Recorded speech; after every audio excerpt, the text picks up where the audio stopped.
In our top story this hour, National Police Commissioner Keshla Sitola has activated the recently launched 72-hour activation plan following this morning's armed cash-in-transit heist on Gauteng's East Rand. While security guards and robbers there exchanged gunfire during the incident, members of the public are also being urged to come forward with information on cash-in-transit heists. Well, witnesses say a Mercedes-Benz vehicle was used to intercept this van. According to police, the guards were then overpowered by the robbers armed with rifles and machine guns. The robbers used explosives to gain access to the money in the vehicle and then fled in two bakkies with an undisclosed amount of cash. One security guard was reportedly injured in that exchange of gunfire and has since been taken to hospital where he is reported to be in a stable condition. Well, for more on that story and the spate of cash-in-transit heists, which experts are calling a heist pandemic in the country, well, the frequency of the crime, the violence and the brazenness of perpetrators increases the likelihood that innocent bystanders could be injured or even killed. Independent crime analyst, that's Dr. Chris De Kok, joins us now from our Pretoria studios to chat some more on the subject. Good afternoon, Doctor, and thank you so much for making time for us on your weekend. Good afternoon and good afternoon to the viewers. Always a pleasure having you with us, Chris. Now, a few weeks ago, we heard our police minister really trying to clamp down on this particular crime, saying the Hawks and crime intelligence will work together with specialized and well-equipped units to crack down on cash-in-transit heists or robberies. But brazen attacks continue. Where are we falling short, do you think, Chris? Well, look, I mean, this is a little bit of a long, medium-term strategy. I mean, for crime intelligence to get the intelligence on CIT robbers is quite a intricate task. It will take some time before they have enough information. They already had a few successes, and the minister released some figures this week which indicate a little bit of a downward trend of 36%. My problem with that figures is we don't know. It's not broken down to cross pavement or heists or ATM, that kind of robberies. And that makes it very difficult to really evaluate if there's any success. And as you say, it still continue. I mean, there we have one today which is very similar to other heists where a vehicle was blown up, where actually two vehicles were attacked, according to my information. So it's early times. I think intelligence takes some time, investigation takes some time, and we're not going to see a dramatic success in a very short period of time. Chris, these kind of heists have become something of a South African speciality, if you want to call it that. Should we have started treating these kind of robberies as a national crime emergency much sooner in the country than we actually did? Well, actually, I said it before and I'm saying it again. It is strange that we need a crisis, the crisis of June, around about May, June, July, and which is still continuing in a certain sense, to get this attention to CITs. Because if we look at the figures, if we look at SABC figures at least, there were already indications that CITs is on a serious increase in the previous 2 years already. And the police only admitted that there's a crisis when the media started to report on it. Chris, why is the cash services sector such a soft target for criminals at this point? And are the working conditions and pay or the wages of staff or security staff at that a contributing factor to the escalation in this kind of crime that we're seeing at this juncture?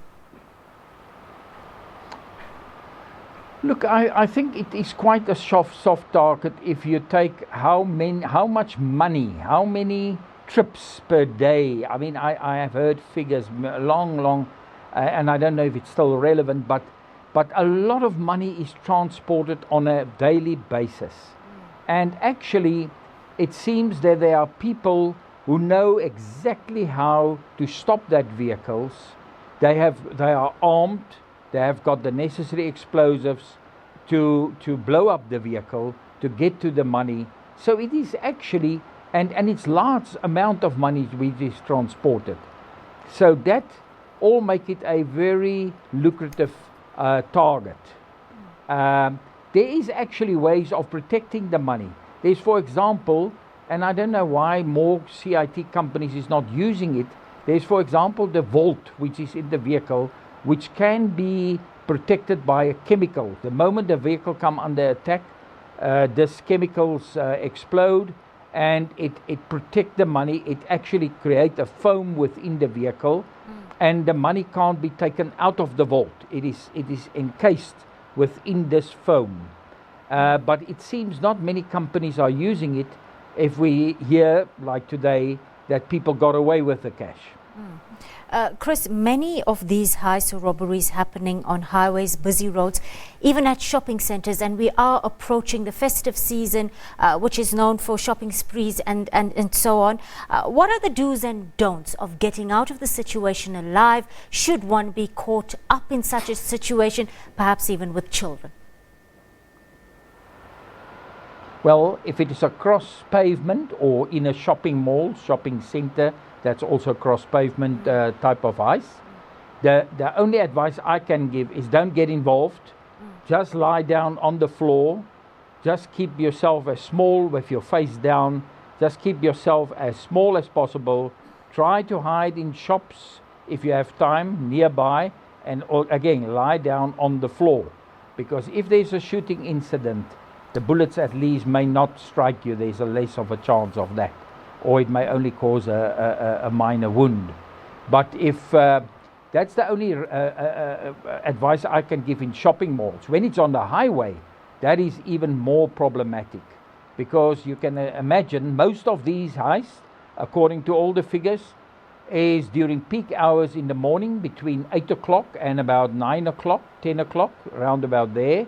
And you can imagine if you are in a highway, a busy highway, the N1 or something like that, and something like this happen.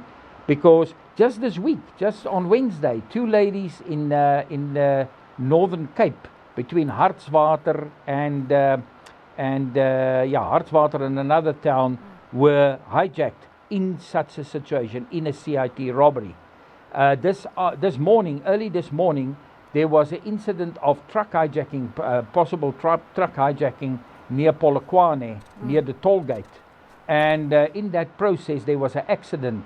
3 cars collided with the truck, and 6 people were killed. So this is really a fear on my side, that when this type of thing happen on the highway, are you driving through it? Do you stop? Do you try to do a U-turn? Because all of those can actually cause an accident. But I think people should just stop and try to lie down in the vehicle, put on the hazards. Chris, you have a wealth of experience in this arena. What specific steps would you suggest that the SAPS and the other specialized units at this point take to improve the performance of the Crime Intelligence Division in relation to cash in transit robberies in the country right now?